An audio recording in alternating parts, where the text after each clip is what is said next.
Tasty food by Meenu बघणाऱ्या सर्व दर्शकांचं मी मीनाक्षी या चॅनलवर पुन्हा एकदा खूप खूप स्वागत करते। आणि आजची जी रेसिपी आहे ती आहे कैरीचं पन्हं। हे कैरीचं पन्हं अगदी 5 मिनिटात आपल्याला कसं बनवता येईल ते सुद्धा सांगणार आहे। सोबतच याचा मसाला कसा बनवायचा ते सुद्धा आपण जाणून घेणार आहोत। आणि कैरीचं जे पन्हं असतं ते उन्हाळ्यात शीतलता देतं, तर ऊन लागलेलं असेल तर त्यात सुद्धा हे कामात पडतं। तर हे जे कैरीचं पन्हं आहे ते आपण बनवण्यास सुरुवात करूया। तर सुरुवातीला आपल्याला लागणार आहे कैरी। तर माझ्या अंगणात कैरीचं झाड आहे, तर ते मी आता कैरी याच्यासाठी जी लागणार आहे ती तोडून घेत आहे।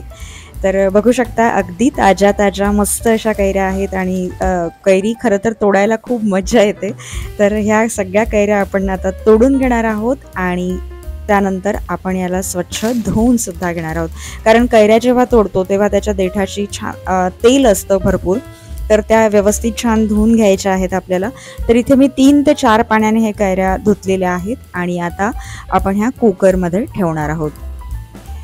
तर फार मोठ्या झालेल्या नाही आहेत कैऱ्या, तर छोट्या छोट्याच आहेत। तर ह्या कैऱ्या आता आपण स्वच्छ धुवून घेतल्या, थोडं पाणी यात घालणार आहोत आणि कुकरला लावणार आहोत।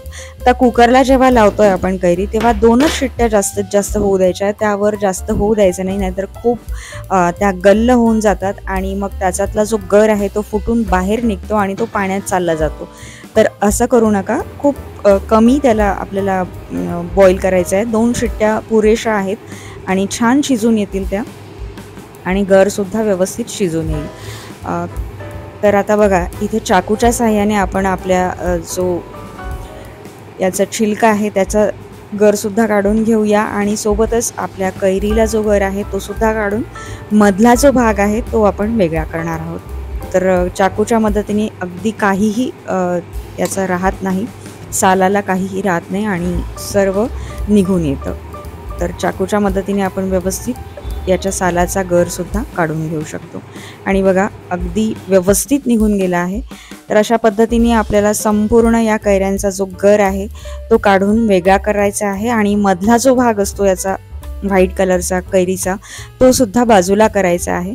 तर बघा अशा पद्धतीने आणि हा जो पांढरा भाग असतो कैरीचा तो खूप परिपक्व न झालेली ही कैरी आहे, त्यामुळे त्याचा तो भाग सुद्धा आपल्याला काढून टाकावा लागणार आहे, कारण तो बरोबर स्मॅश होत नाही किंवा बारीक होत नाही, त्यामुळे तो भाग सुद्धा आपल्याला काढायचा आहे। फक्त गर आपल्याला कैरीचा घ्यायचा आहे आणि अशा पद्धतीने संपूर्ण गर आपण काढून घेतलेला आहे आणि 3 ते 4 कैऱ्यांचा गर एवढा निघालेला आहे आपला। आणि आता आपण याला मिक्सरला घेणार आहोत। आता मिक्सरच्या पॉटला याला का टाकतोय आपण, तर खूप छान व्यवस्थित बारीक असा गर आपल्याला करायचा, म्हणजे पाण्यात जेव्हा आपण त्याला मिक्स करू तेव्हा तो छान व्यवस्थित मिक्स होईल आणि कुठेही वेगळा दिसणार नाही, यासाठी आपल्याला मिक्सरला पुन्हा फिरवावं लागेल याला। तर आता इथे आपण मिक्सरला फिरवण्यापूर्वी आपण यात घालणार आहोत साखर। तर जेवढा गर आपल्याकडे आहे त्याच्या दुप्पट साखर आपल्याला घ्यायची आहे।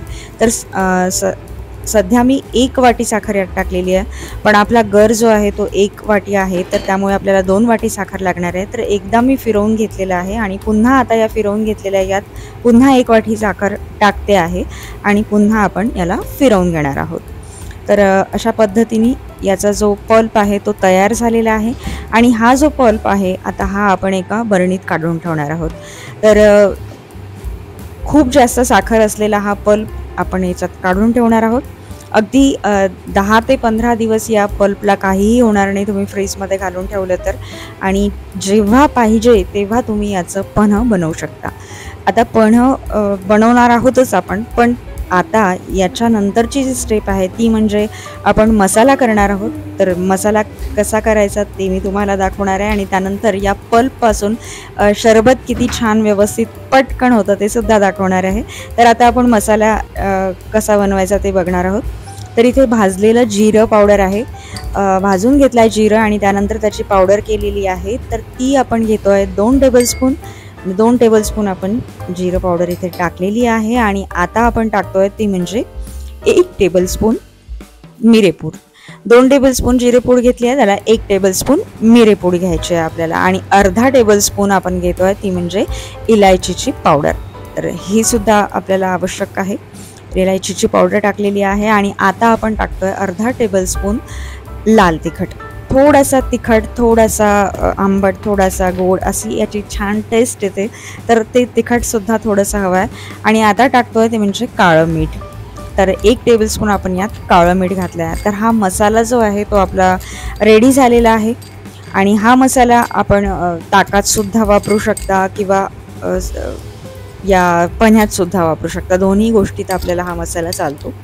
तर हा एका भरणीत भरवून ठेवायचा आपल्याला. आणि हा मसाला रेडी करून ठेवला की आपला एकीकडे मसाला आणि एकीकडे आपला पल्प असं दोन्ही तयार असलं की आपलं जे पन्हा आहे ते एकदम झटपट तयार होतं. आता ग्लास कसे रेडी करायचे, तर थोडंसं काळं मीठ घेतलं आहे, थोडंसं तिखट घेतलं आहे आणि एका प्लेटवर पसरवून घेतलेलं आहे मी. आणि आता आपण ग्लास याचे रेडी करणार आहोत. अगदी हॉटेल स्टाईल मस्त असं पन्हा आपलं होणार आहे.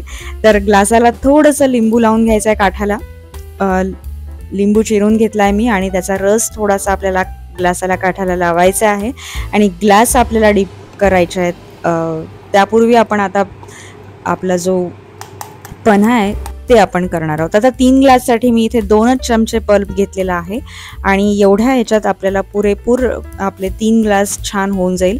साखर टाकण्याची सुद्धा गरज नाही, कारण साखरसुद्धा आपण ऑलरेडी यात घातलेली आहे. पल्प फक्त थंड पाण्यात मिक्स करायचा आणि आपण जो मसाला तयार केलेला आहे तो आपला 1 टीस्पून यात टाकायचा मसाला.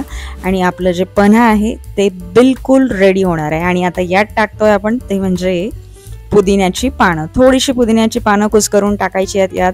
आणि याने सुद्धा एक छान टेस्ट येते.